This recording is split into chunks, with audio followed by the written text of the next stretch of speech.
buenas noches. Elizabeth, ¿cómo estás? Bienvenida. Hola Dorita, buenas noches, ¿cómo estás? Muy bien y felicitaciones porque Elizabeth está embarazada en este tiempo de la dulce espera tan hermoso y amoroso, ¿no? Sí, también acá estamos celebrando en el día de ayer el Día de la Embarazada, así que bueno, muchas gracias. Bueno, la obstetricia, ¿qué significa la obstetricia, Elizabeth? Bueno, la obstetricia es una rama, una especialidad dentro del área de salud que se encarga de todos los cuidados que tienen que ver con esto, de la preparación para el embarazo en sí, el nacimiento y los primeros días posteriores a ese nacimiento, tanto de la mujer embarazada, de la mujer que está trayendo una nueva vida al mundo, como también de su entorno.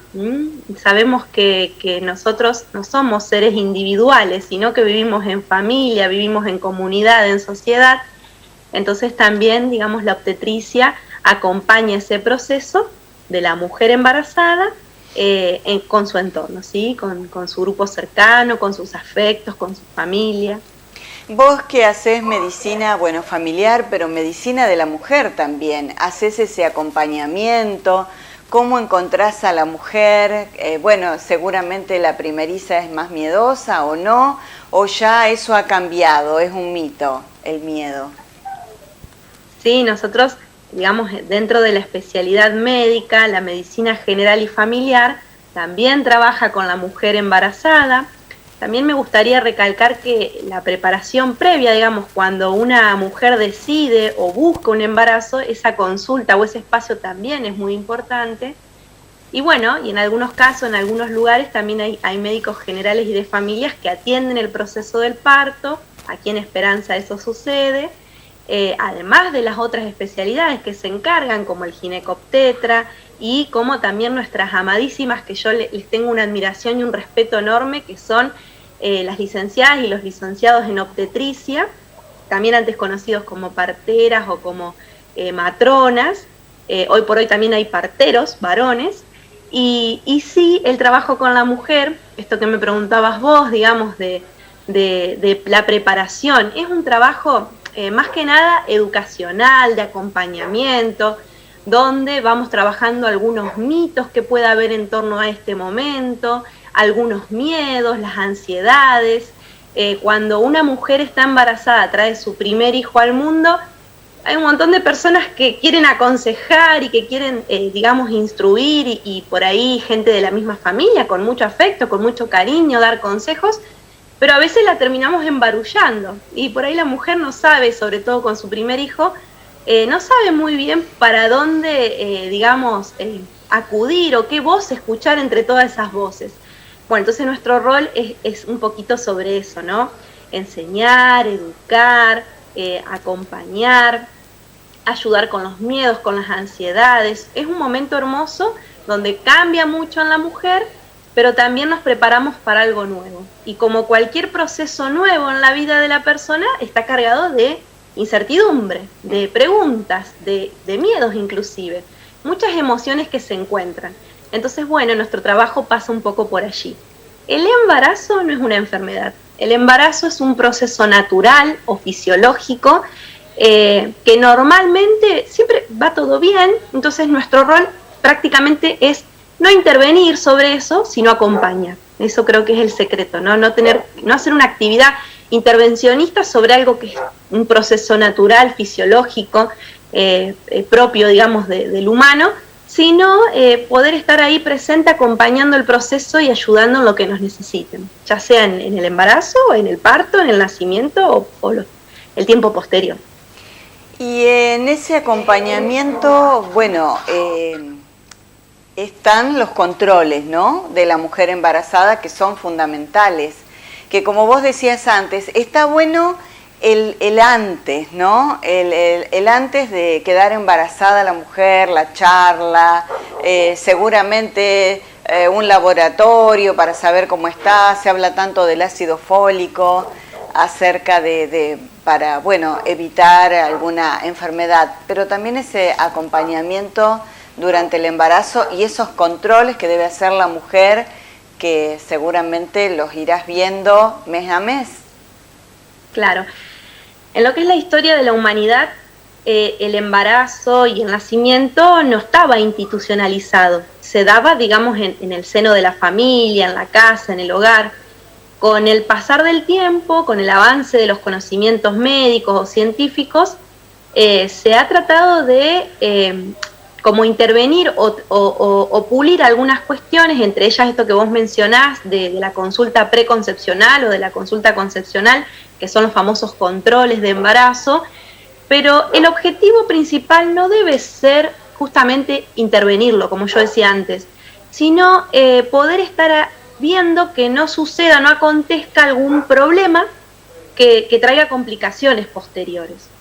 Entonces, digamos, antes la mujer embarazada o en ese mismo momento de nacimiento o los meses posteriores, las semanas posteriores, había lo que se llamaba mucha mortalidad materna e infantil de causa obstétrica, es decir, con complicaciones asociadas al mismo embarazo, a un nacimiento que no viene bien, digamos, un embarazo que termina con alguna complicación, o los primeros momentos u horas de vida en donde podía pasarle algo ya sea a la mujer, como una hemorragia, o a ese recién nacido.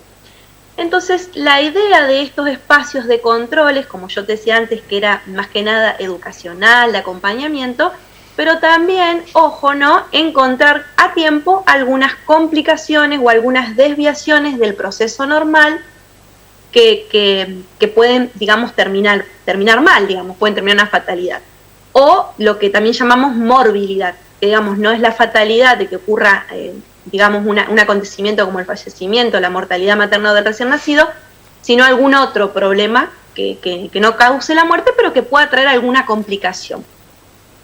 Entonces, digamos, esto es quizás lo menos frecuente, pero cuando ocurre estamos ahí atentos para evitarlo o para disminuir el impacto de este tipo de problemas.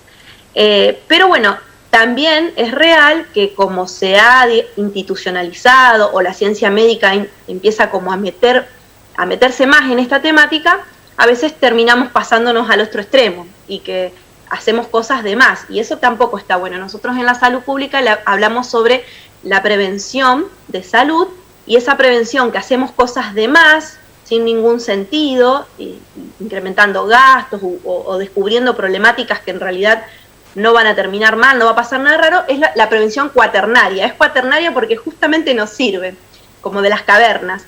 Entonces, bueno, es importante que los profesionales encontremos ese equilibrio entre poder educar, acompañar, hacer los controles, detectar a tiempo algún problema, pero no irnos al otro extremo, de intervenir permanentemente, de medicalizar, de pedir cosas de más por miedo quizás. Y esto también a veces no ocurre por parte del profesional, sino que ocurre por parte de la mujer o la familia, que tienen miedos, entonces demandan cosas, estudios que quizás no sean necesarios. Entonces, bueno, es un equilibrio, es un conocer al paciente, lo que necesita, a esa mujer, a ese bebé, a esa familia, pero también poder enseñarle que hay cosas que son necesarias y que las vamos a hacer, y otras que quizás no tanto, que por eso las hacemos si las necesitamos y si no, no. Sí, estos controles que vos mencionás, sí es muy importante, porque en cada consulta nosotros vamos evaluando el estado de salud de esa mujer, todos los cambios que aparecen, pedimos estudios complementarios, análisis, ecografías, vamos viendo que no aparezca nada raro, a veces también se colocan vacunas si se necesitan, entonces todo esto, y aparte vamos como acompañando el proceso y enseñando cosas de cada etapa. No es lo mismo los primeros 3 meses que el momento del medio, que el final y obviamente la preparación para el acontecimiento central, que es el nacimiento.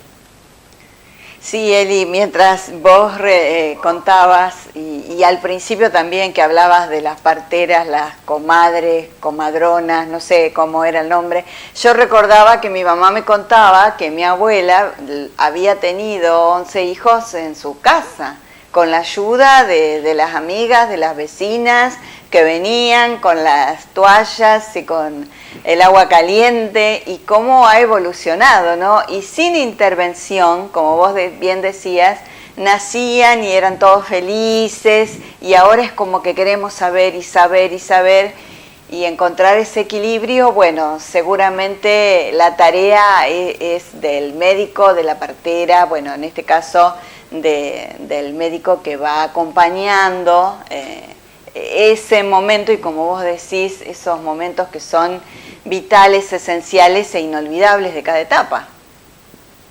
Sí, es así, Dorita, por eso es importante que podamos entender cuál es nuestro rol en ese acompañamiento y bueno, y saber que si hoy por hoy quizás está un poquito más institucionalizado, no hablo del nacimiento en sí o del parto que se suele hacer en un hospital o en una clínica, en un sanatorio, pero por ahí el control del embarazo, saber que ese espacio es justamente para prevenir, para acompañar, y bueno, es importante que de los dos lados se entienda.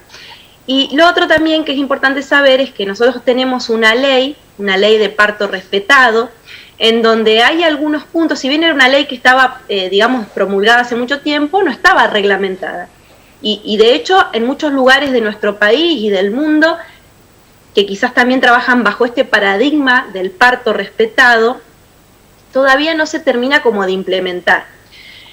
El parto respetado tiene, la idea de poder poner en el centro de todo lo que es la atención y la práctica justamente a esa mujer, a su bebé y a su entorno, ¿sí?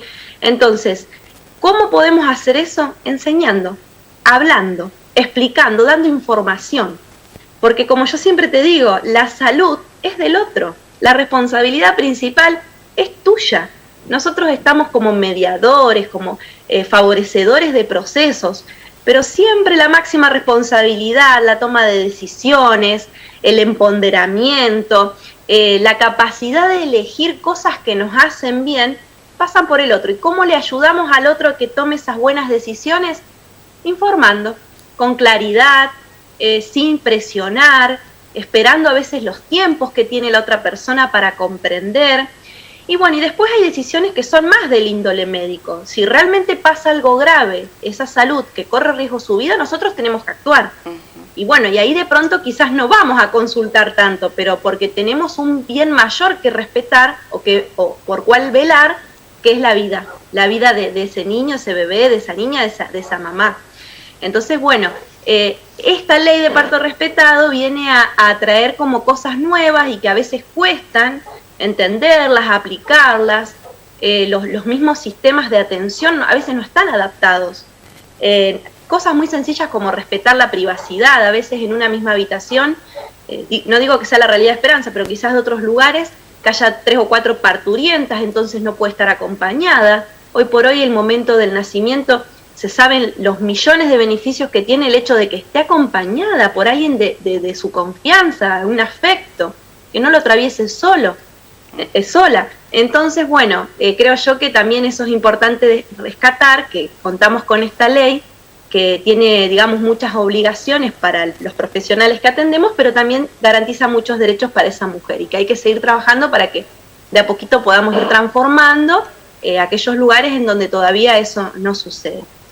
Bueno, como vos bien sabés, yo también soy docente, doy clases en la carrera de licenciatura en obstetricia de la Universidad Católica, en las sedes de Rafael y Rosario, y bueno, y tratamos de formar a los futuros profesionales con este tipo de visión, con esta mirada, y bueno, y a veces genera un choque porque tenemos una combinación de otras miradas más tradicionales, pero bueno, de a poquito, es un proceso, la transformación, ir creciendo para que las cosas se hagan mejor, es un proceso.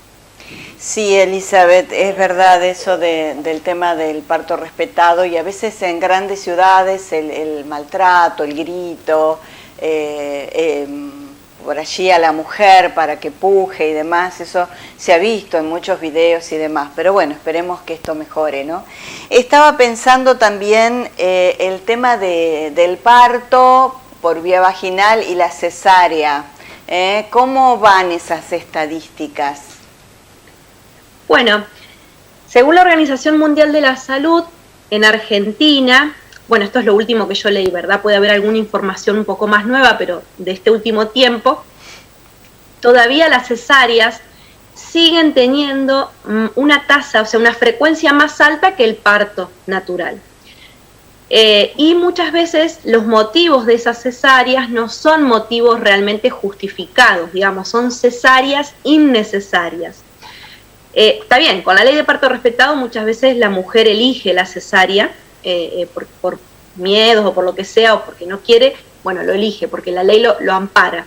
Pero muchas veces sucede por falta de información, porque no se le explica, porque, bueno, por motivos a veces por los profesionales por desconocimiento de los beneficios, a veces por el politrabajo, tenemos muchas parturientas en el mismo momento y la cesárea generalmente es más rápida que el parto. Y bueno, entonces acá aparece un recurso fundamental que la Organización Mundial de la Salud, un capital humano dentro de nuestro sistema sanitario, como garante del parto natural, como garante de dar información certera sobre sus beneficios y priorizarlo, que es justamente, antes como vos decías, la matrona, la partera, que hoy por hoy es una profesión que se estudia en la universidad, la licenciatura en obstetricia, y bueno, esa partera, o también llamada obstétrica, o partero u obstétrico, la Organización Mundial de la Salud lo pondera como el garante de ese parto natural. Donde hay una partera, un partero, una obstétrica, un obstétrico, hay garantía de partos naturales. Y eso es hermoso, y ojalá que nuestro sistema pueda cada vez incorporar más a estos profesionales en todo lo que es el país. En algunos lugares hay más presencia de esta profesión que en otros, pero bueno, es un recurso que está en falta, que es importante que formemos a estos profesionales, pero que también les generemos un espacio de trabajo. Porque bueno, permiten justamente disminuir la tasa de cesáreas innecesarias. Una cirugía, como toda cirugía, puede tener muchos problemas asociados, no siempre, pero puede tenerlos. Y lo otro, el tiempo posterior al nacimiento, bueno, es todo maravilloso tener el bebé, la familia, pero cómo la mujer puede tener esa depresión que le llaman posparto. Quiero que me hables de eso, de pasar de tenerlo en su panza a ya tenerlo en sus brazos, el no saber cómo amamantar, ¿eso se ve? Bien, otra vez, el aprendizaje, el acompañamiento. Cuando informamos sobre todos estos procesos, es más fácil que luego se puedan, digamos, dar.